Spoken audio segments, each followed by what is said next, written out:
Lur, selamat datang di Ngidul Ngalebu Film Cadel. Sehat-sehat kabeh kalian sekeluarga, seduluran setetangga yo. Balik mana ambil aku Icang dengan quotes hari ini. Ya Tuhan, jika dia bukan jodohku, tolong hapuskan kata bukan dari hidup ini.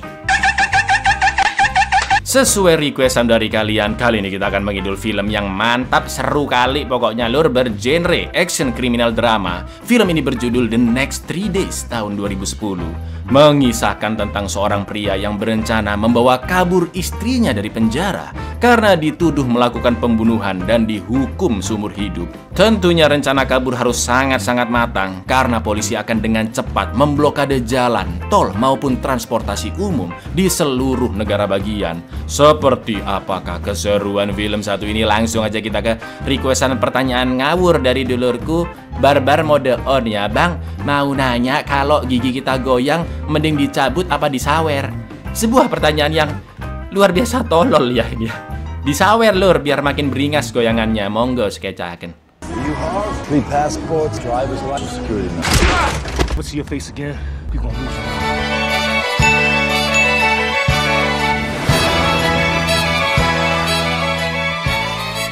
Film dimulai dengan pria bernama John Brennan yang membawa seorang penumpang dan dia mengeluh tidak bisa bernafas. Lalu scene pun beralih ke 3 tahun sebelumnya, di mana John dan istrinya Lara sedang double date bersama Mick dan istrinya Erit, yang mana Mick adalah saudara dari John. Sempat terjadi perdebatan antara Lara dan Erit yang membicarakan soal pekerjaan wanita. Awalnya debat-debat santai lur, lama-kelamaan jadi serius dan berantem beneran. Apalagi Lara juga baru saja bertengkar hebat dengan bos di kantornya yang membuatnya semakin emosi. Setelah itu John dan Lara pun pulang, membayar babysitter yang menjaga anak mereka bernama Luke dan lanjut beraselole. So, Peggy. Good night.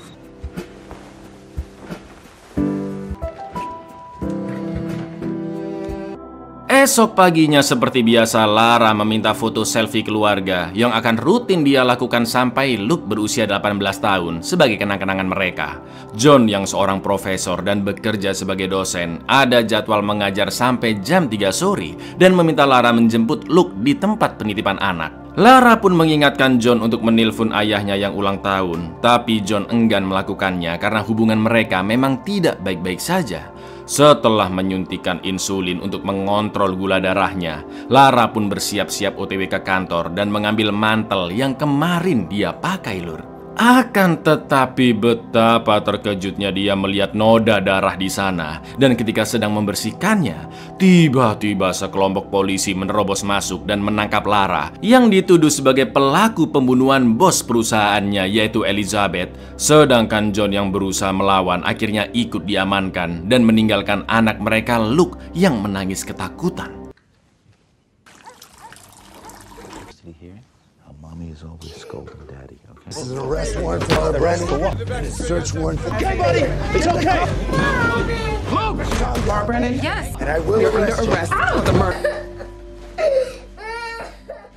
Lara pun akhirnya dipenjara seumur hidup karena tuduhan fitnah tersebut. 3 tahun kemudian John pun harus membagi waktunya bekerja sebagai dosen di tempat baru, juga ngemong putranya Luke yang kini sudah berusia 7 tahun. Hari itu John dan Luke menjenguk Lara di penjara Allegheny, kota Pittsburgh. Selama ini Lara selalu mengirimkan surat untuk mereka berdua, khususnya untuk putranya. Namun Luke terlihat cuek dengan Lara karena selama ini dia merasa kesepian, kekurangan perhatian dari ibunya, dan teman-teman sekolahnya juga membuli karena ibunya seorang napi. John pun menunjukkan foto-foto putra mereka seperti meja sekolah Luke dan teman-temannya. Lalu John dan Lara membicarakan soal pengajuan banding yang akan dibantu oleh pengacara mereka bernama Mayer. Is Daddy reading you my letters? Every night at bedtime. Look at his friends and his desk. About the appeal? Remember what Meyer said for court to make a rule. Everything is gonna be all right. I promise. Dari sana John pun mengajak Luke pergi ke taman bermain, namun dia hanya duduk termenung. Lalu ketika akan pulang, John sempat melihat emak-emak yang juga menunggu anaknya bermain, yaitu Nicole. Malam itu John kembali membaca kronologi pembunuhan Elizabeth dari berkas-berkas kepolisian. Jadi setelah pertengkaran hebat antara Lara dan bosnya Elizabeth, Lara yang OTW ke parkiran pun sempat tabrakan dengan seorang wanita. Hingga mantel wanita itu merobek tas milik Lara dan kancing wanita itu juga terlepas. Lalu ketika sampai di parkiran dan Elizabeth akan masuk ke mobilnya yang kebetulan berada di sebelah mobil Lara, Lara pun menghantam kepalanya dengan apar atau alat pemadam api hingga tewas dan darahnya pun muncrat ke mantel yang dikenakannya. Setelah itu Lara pergi dari sana dan rekan kerjanya sempat melihat Lara saat pergi meninggalkan TKP. Itu semua adalah kronologi dari kepolisian ya lur ya. Berulang kali John merasa janggal dengan kronologi tersebut dan esok paginya dia menemui pengacara Meyer untuk membahasnya kembali. John yakin pembunuhnya adalah wanita yang tabrakan dengan Lara dan mungkin dia berniat merampok Elizabeth. Akan tetapi Meyer mulai pasrah karena semua bukti mengarah ke Lara. Mulai dari cekcok dengan Elizabeth sebelum pembunuhan, rekan kerjanya melihat Lara pergi meninggalkan TKP, sidik jari Lara di alat pemadam, sampai darah Elizabeth di mantelnya Lara. Namun John yakin istrinya bukanlah seorang psikopat karena nggak mungkin dong habis bunuh orang terus lanjut makan malam double date ya kan lur di awal film. Dan tidak mungkin motifnya adalah cekcok adu mulut dengan bosnya yang mana itu adalah hal lumrah. Dan akhirnya John pun emosi. Lalu dia akan mencari pengacara yang baru. And the Lara a psychopath in the office? Everyone fights for their boss. And then we went out to dinner. She just killed somebody. What would make her a psychopath? The victim's blood is on her clothes. Fingerprints are on the murder. I will find someone to file the pleadings. Dari sana John pun pergi menjenguk Lara di penjara untuk memberitahu jika pengajuan banding mungkin akan ditolak dan harapan Lara bebas dari penjara semakin sulit. Lara pun menangis karena meratapi nasibnya yang difitnah dan akan menghabiskan hidupnya di penjara seumur hidup. Setelah itu John pun pergi menemui orang tuanya untuk menenangkan diri dan ngobrol-ngobrol bersama Mick juga istrinya Erin. Seperti biasa malam itu sebelum bubuk, John membacakan surat Lara untuk Luke. Tak lama kemudian John pun mendapat kabar jika Lara dirawat di rumah sakit karena mencoba bundir di selnya saking depresinya. Gak pakai lama John pun langsung datang ke sana dan meskipun dilarang menemui napi di UGD, John memohon agar diperbolehkan bertemu meski hanya 2 menit saja. Sontak John pun menangis melihat pergelangan istrinya yang sudah diperban, bahkan kakinya masih diborgol. Sejak saat itulah John akan menyelesaikan masalah ini dengan tangannya sendiri lur, yaitu membawa kabur sang istri dari penjara.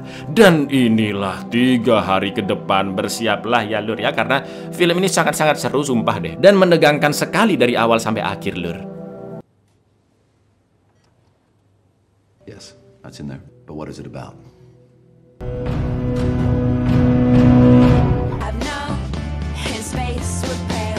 John pun pergi ke perpus kota mencari-cari buku-buku seputar penjara dan akhirnya menemukan buku berjudul Over the Walls dengan penulisnya bernama Damon alias Om Liam Neeson yang menceritakan kisah hidupnya bisa kabur dari penjara sebanyak 7 kali lur. John pun langsung janjian bertemu Damon yang tinggal di New York untuk menanyakan bagaimana caranya dia bisa kabur dari penjara sambil merekam percakapan itu dan tentunya dengan imbalan bayaran yang besar demi mendapatkan informasi berharga. Damon pun menjawab bahwa setiap penjara memiliki kunci atau celah penting yang harus terus-menerus dicari.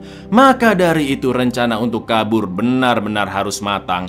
John harus mengetahui detail-detail penting di penjara, rutinitas para sipir, bagaimana cara kabur, kemanakah tujuan John setelah kabur, juga apa saja yang direncanakan polisi untuk menangkap John setelah kabur. Karena sejatinya kabur dari penjara sangatlah mudah dan hal yang tersulit adalah tetap bertahan hidup dari kejaran polisi. Untuk memuluskan rencana, John juga harus membayar banyak orang untuk mendapatkan informasi-informasi penting. Each one has a key, just have to find. How do you do that? A lot of looking. You have to know where you're gonna go and how you're gonna get there. Escaping's easy. The hardest part is staying free. Begitu mengetahui penjara yang dimaksud adalah Allegheny di Pittsburgh, yang notabene salah satu penjara terbesar, dan kota itu memiliki banyak jembatan juga terowongan. Damon pun mulai menjelaskan 3 poin penting yang harus dilakukan oleh John. Pertama, Setelah kabur dari penjara dengan cara John sendiri, berikutnya adalah membuat skema pencarian polisi, di mana polisi akan mengurung pusat kota dalam waktu 15 menit dan sudah dikerahkan ke setiap pintu tol juga razia jalan raya di radius yang lebih luas lagi dalam waktu 35 menit saja. John juga harus menjauhi stasiun, terminal maupun bandara lokal, dan jika ingin terbang harus dari bandara yang berada di negara bagian lain. Poin kedua adalah identitas, yaitu memalsukan dokumen memang mudah, tapi lolos dari bandaralah yang sulit. John membutuhkan paspor, SIM, dan kartu jaminan sosial. Lalu poin ketiga adalah tujuannya serta uang, di mana John harus mencari tempat yang tidak menarik bagi turis Amerika. Juga pastikan membawa uang tunai yang sangat banyak, karena selain tidak bisa memakai kartu kredit yang mudah dilacak, John juga butuh biaya hotel, perjalanan, bahkan informasi dari orang-orang yang dia temui, dan setidaknya uang itu cukup sampai 5-6 tahun ke depan. Terakhir, John diminta memikirkan apakah dia benar-benar sanggup melakukan semua hal tadi, karena kabur dari penjara bisa membahayakan nyawa orang lain. Gila sih, informasi yang sangat runtut dan lengkap, ya kan, Lur? They can have moved on the interstates and the secondary road. It's easy to find fake, but find ones that'll get you through an airport. You'll need a truckload of hotels, travel, information. You want somewhere that doesn't attract American tourists. If you can't, don't start, because you'll just get someone killed. Setelah diberikan uang dan Damon pergi dari sana, film pun berlanjut dengan judul 3 bulan terakhir. John mulai menganalisis seisi penjara Allegheny sambil terus mengingat pesan dari Damon. Setiap menjenguk Lara, John selalu memperhatikan kebiasaan para sipir, letak CCTV, letak kunci, pintu demi pintu, sampai hal-hal terkecil seperti plafon bocor. Saking niatnya, John juga memotret sekitar penjara setiap harinya. Bahkan saking niatnya juga, sampai nyewa helikopter, Lur, agar bisa memotret situasi di rooftopnya. Dan terlihat Pak Tukang yang menambal kebocoran tadi.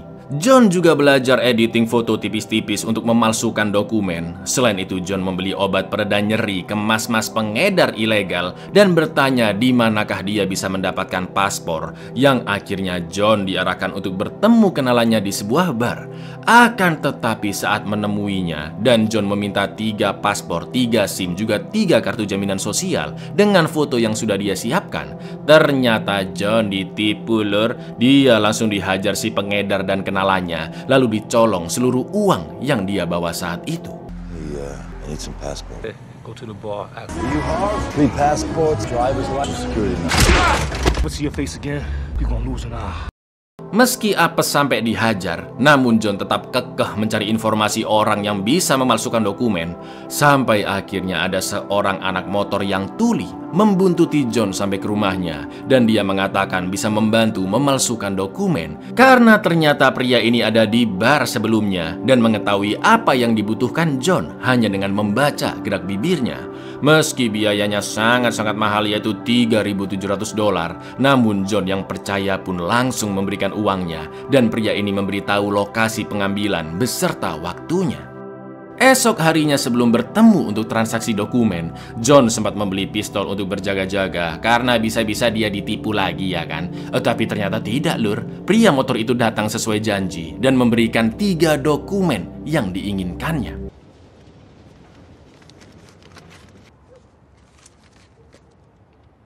Ketika akan mengajar di kampus, John pun terkejut melihat merek lift di sana yang ternyata sama dengan merek lift di penjara. Malam itu juga John melihat tutorial menjebol pintu dengan jenis kunci yang sama dengan cara dikikir sampai batasan tertentu, dan dia pun sangat senang karena trik itu berhasil. John akhirnya nekat mengambil kunci lift kampus di ruang cleaning service, lalu dia mulai mengikis kunci tersebut dan akan digunakan untuk mengetes pintu lift penjara. Ketika datang menjenguk Lara, John pun berhasil mengelabui petugas cek keamanan dan membawa kunci modifan yang sengaja sudah dia pisahkan. Lalu ketika mengantri bertemu keluarga masing-masing, John pun mengambil posisi di baris belakang agar tidak bisa terlihat dengan jelas apa yang dilakukannya. Tapi tiba-tiba, Don't touch that. Trying to do my job?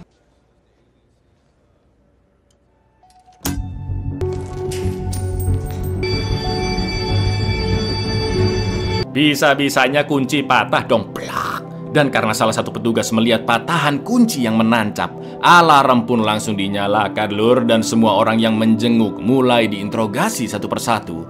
Ketika giliran John yang diinterogasi, dia pun mengaku berdiri di tengah-tengah barisan, bukan di pinggir lift. Yang alhamdulillahnya CCTV juga nggak begitu jelas, ya kan?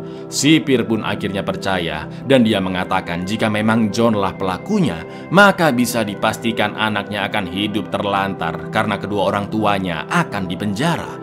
John yang diperbolehkan pulang pun langsung muntah di luar gedung, mengingat nasib Luke ke depannya dan betapa ketatnya keamanan penjara juga para sipir di sana. Back there by the elevators. No, I was around here. What's going to happen to your kids if both their parents end up in prison?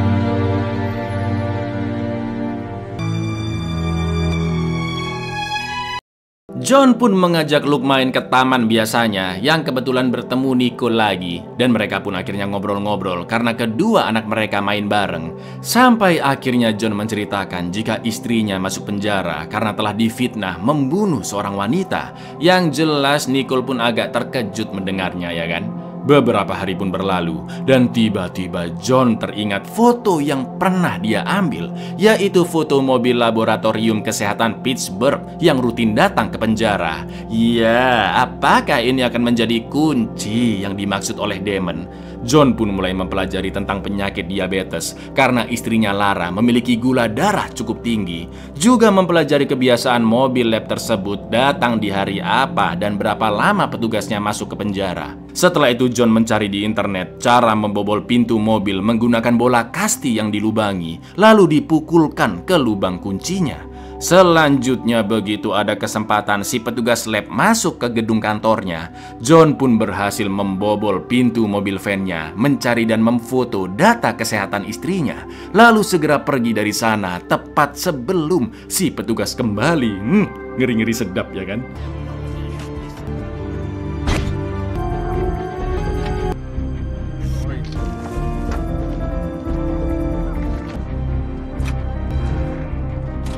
Dengan cerdiknya John mengubah kadar glukosa atau gula darahnya Lara menjadi sangat tinggi seolah-olah istrinya sedang sakit keras. Akan tetapi ketika menjenguk di penjara, Lara memberitai kabar buruk bahwa dia akan dipindahkan ke penjara lain dalam 3 hari lagi. Wah, jelas mumet si John, Lur, karena rencananya masih belum matang dan uangnya hanya tersisa $1.500 saja. Pada akhirnya John pun menitipkan Luke ke orang tuanya. Lalu dia berniat untuk merampok sebuah bank. Namun ketika melihat seorang ibu membawa anaknya masuk ke dalam sana, John mengurungkan niatnya karena khawatir aksinya akan membahayakan orang baik. Pada akhirnya John pun beralih merampok orang jahat saja dan mengikuti pengedar yang sedang mengirim barang-barang haram.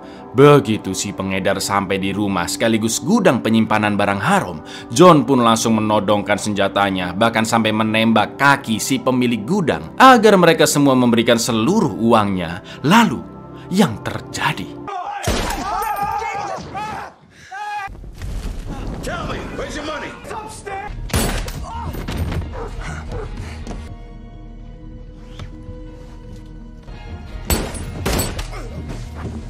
baku tembak pun terjadi hingga John membunuh si pemilik gudang, sedangkan si pengedar sekarat karena terkena tembakan bosnya sendiri.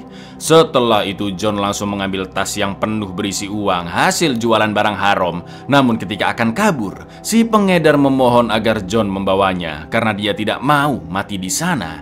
Dan kembalilah kita ke scene di awal film, Lur, yang ternyata penumpang di belakang John adalah si mas-mas pengedar yang sakaratul maut. John juga tidak bisa membawanya ke rumah sakit karena masalah bisa semakin rumit. Sampai akhirnya si pengedar pun tewas dan John menaruh mayatnya di sebuah halte.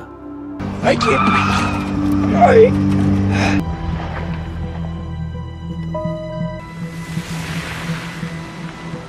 Tak lama kemudian polisi pun memenuhi rumah tersebut dan mereka terkejut melihat si pemilik gudang yang selama ini menjadi buronan sudah tewas dan ada seorang pria lagi ditemukan koit di halte. Sementara itu John pergi ke pinggiran rel kereta untuk memotong pagar kawat di sana, lalu pergi ke rumah orang tuanya untuk menjemput Luke. Dan saat itu jam 3 dini hari, Lur. Saking capeknya John pun ketiduran di sebelahnya Luke, sedangkan ayah John menemukan paspor dan tiket pesawat di saku mantelnya John. John pun terbangun jam 5 pagi dan segera mengajak Luke pergi serta berpamitan ke kakek neneknya. Sang ayah pun hanya bisa memeluk John dan mengucapkan sampai jumpa lagi karena dia tahu putranya akan pergi dalam waktu yang sangat lama, entah karena masalah apa.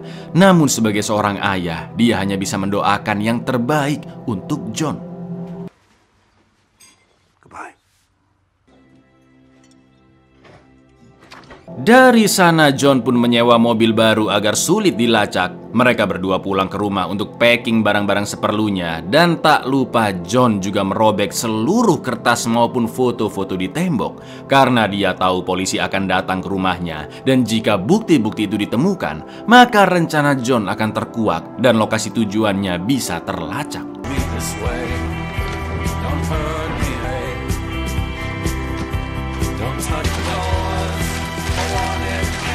Setelah itu John membuang robekan kertas-kertas itu di tong sampah yang berbeda. Satu di depan rumahnya, 2 kantong lagi di tempat yang sangat jauh, Lur.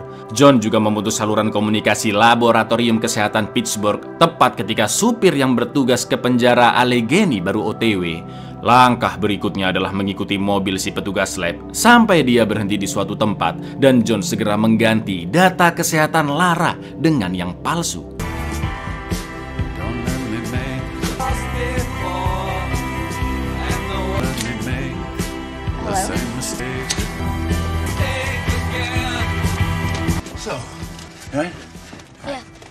Setelah itu John mengajak putranya datang ke acara ultahnya putri Nicole. Namun tujuan sebenarnya adalah menitipkan Luke sementara waktu dengan alasan dia memiliki urusan penting yang untungnya mantanku Mbak Nicole ini mau membantu John, ya kan? Sementara itu di penjara, petugas lab memberikan data kesehatan Lara ke dokter di sana. Begitu mengetahui gula darahnya yang sangat amat tinggi, perawat pun berusaha menghubungi pihak laboratorium untuk memastikannya. Tapi ya saluran komunikasi udah diputus, ya kan? Karena dianggap kondisinya sudah kritis, Bu dokter pun langsung meminta ambulans segera didatangkan untuk membawa Lara ke rumah sakit. Sedangkan John yang sudah memantau di dekat sana segera mengikuti ambulans tersebut. Still busy. I'll keep trying. Get an ambulance.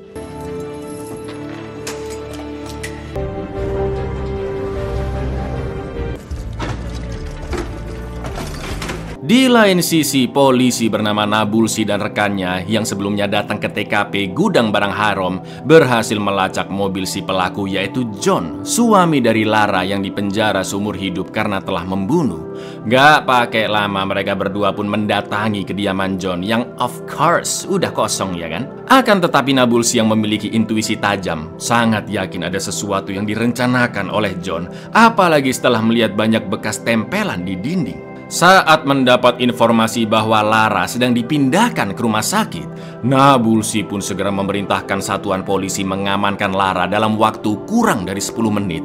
Namun di saat bersamaan, 2 polisi yang sedang menjaga Lara di UGD langsung ditodong oleh John. Mereka dipaksa membuka borgol Lara juga berlutut dan kaki tangan mereka diikat. Sedangkan Lara sempat menolak untuk mengikuti rencana gila John karena tidak mungkin mereka kabur dari kejaran polisi. Dan Lara menganggap itu adalah perbuatan yang salah. Sampai akhirnya John memberitahu jika kabur adalah satu-satunya pilihan dan jika tidak segera mengambil keputusan, maka mereka berdua akan ditangkap dan dipenjara, sedangkan Luke akan hidup sendirian. Lara akhirnya mau menuruti rencana suaminya dan John pun mulai menyetel timer di jam tangannya.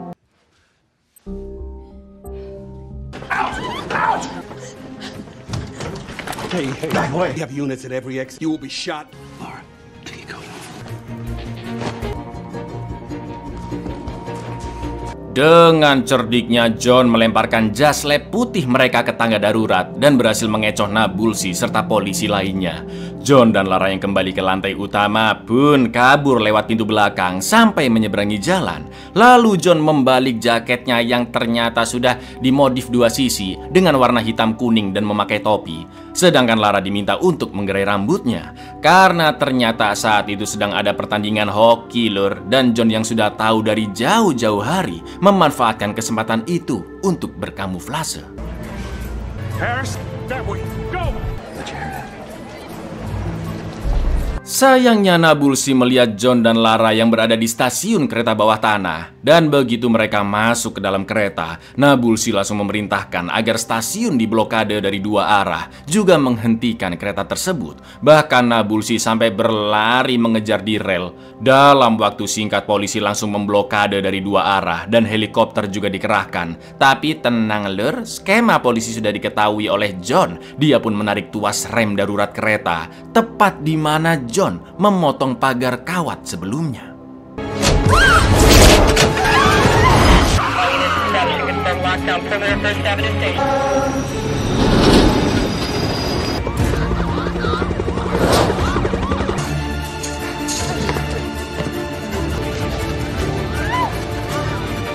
Setelah menaiki mobil sewaan yang sudah disiapkan dekat sana, John pun membalik lagi jaketnya dan terus melaju melewati jembatan.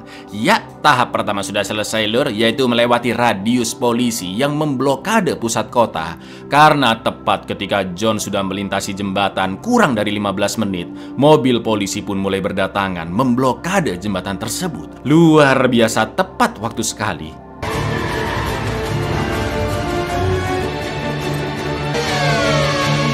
Nabulsi pun meminta semua stasiun kereta dan terminal bis ditutup, juga memberikan deskripsi ciri-ciri John dan Lara ke semua polisi.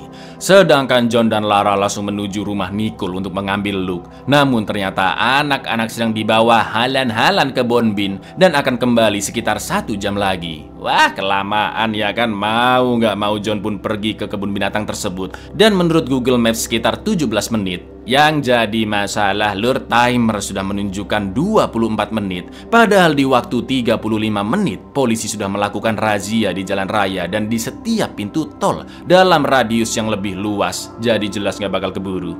Di lain sisi, polisi berhasil menemukan satu plastik sampah di depan rumah John, berisi catatan juga foto-foto yang telah dibuang, dan mereka akan mencari keberadaan Luke. Estimated drive time 17.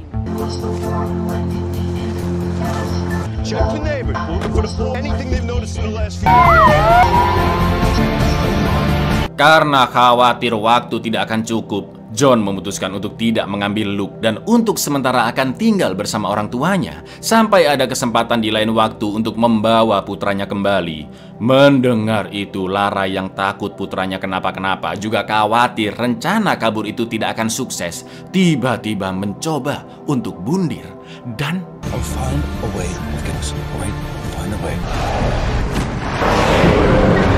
untungnya John berhasil menahan Lara. Mereka pun berhenti sesaat di pinggir tol, duduk melihat pemandangan sambil menenangkan diri, hingga akhirnya John dan Lara pun berdamai. Perjalanan kembali dilanjutkan menuju Bonbin hingga akhirnya bertemu dengan Luke, dan John berterima kasih atas bantuan Nicole yang menjaganya. Kasihan kamu Mbak Nicole, padahal udah naksir lo sama Om John. Mending sama aku aja Mbak. Setelah keluarga kecilnya telah berkumpul, John tidak langsung melewati tol perbatasan negara bagian, namun dia menuju ke stasiun terlebih dahulu.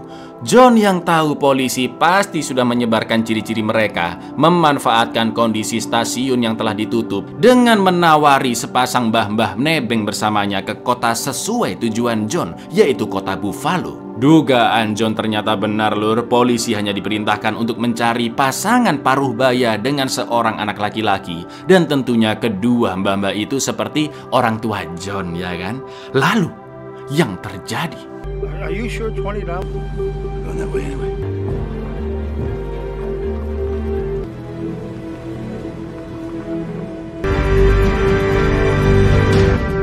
Dengan mudahnya John berhasil mengelabui polisi penjaga, dan setelah menurunkan dua mbah-mbah itu, John, Lara, dan Luke segera OTW ke bandara untuk terbang ke suatu tempat yang alhamdulillahnya mereka lolos pengecekan paspor.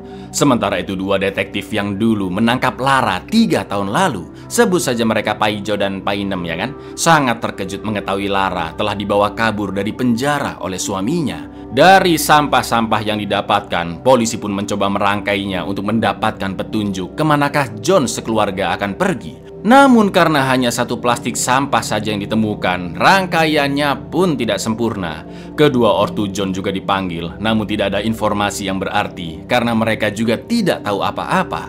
Apalagi ayah John jarang berbicara dengan putranya. Lalu setelah menganalisis potongan-potongan kertas itu lebih dalam, polisi dan detektif pun yakin jika tujuan John berikutnya adalah Haiti yang berada di Kepulauan Karibia. Foto mereka berdua pun akhirnya baru tersebar dan Nabulsi meminta pihak keamanan bandara untuk fokus menahan penumpang yang akan terbang menuju ke Haiti. Di saat yang sama, John sekeluarga sudah akan masuk ke pesawat. Namun, ternyata hold him at the gate. Take a look. Hey, folks, no one else on. Excuse me, folks. Excuse me. There's no one by the description. Are there any other flights to Haiti? Anything else? Flight time to Caracas, 5 hours and 32 minutes. You ever ask yourself why we found this bag and not the others? iya, ternyata John kabur ke Caracas, Venezuela dan memang sengaja mengecoh polisi seolah dia pergi ke Haiti karena robekan-robekan kertas yang ditaruh di tong sampah depan rumahnya lur sudah disetting John sedemikian rupa. Nabulsi pun masih nggak habis pikir seorang dosen bisa mengecoh kepolisian bahkan lolos dari kejaran dan blokade yang begitu ketat. Sementara itu detektif Paijo mengajak Painem kembali datang ke TKP 3 tahun lalu dan membayangkan insiden pembunuhan yang terjadi menurut pengakuan Lara, di mana pelakunya adalah mbak-mbak yang menabraknya dan darah Elizabeth menempel di mantel saat Lara didorong olehnya. Wanita itu nekat membunuh Elizabeth dengan alat pemadam untuk merampok barang-barangnya. Dan ternyata saat itu Lara tidak melihat jasad bosnya Elizabeth karena posisinya ada di sebelah kanan mobil gitu lur. Lara pun memindahkan alat pemadam yang tergeletak karena berada di depan mobilnya dan sidik jarinya pun menempel. Paijo teringat jika di malam pembunuhan hujan sedang turun dan menurut kesaksian Lara dia merasakan kancing wanita itu terlepas saat tabrakan. Karena kebetulan hari itu juga hujan lur, Paijo pun menjatuhkan selembar kertas agar tahu ke selokan mana kertas itu akan terseret. Lalu dia membuka penutup selokan tersebut untuk mencari kancing yang mungkin saja masih nyantol di sana. Dan itu akan membuktikan bahwa ucapan Lara memang benar. Paijo yang merogoh-rogoh pinggir selokan pun tidak menemukan apa-apa. Namun sebenarnya kancing itu masih ada di sana lur, dan itu membuktikan bahwa Lara memang tidak bersalah. She heard a button pop.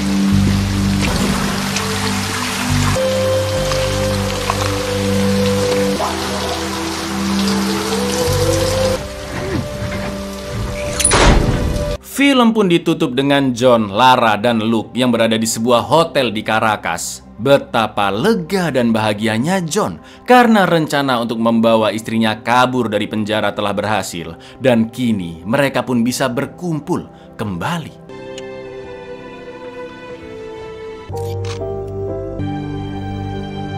Buyar, jangan lupa dicatat ya itu tadi lur. Cara-caranya itu tadi dicatat, jangan lupa. Siapa tahu ya kan, siapa tahu berguna kalau kalian masuk bui nanti. Assalamualaikum.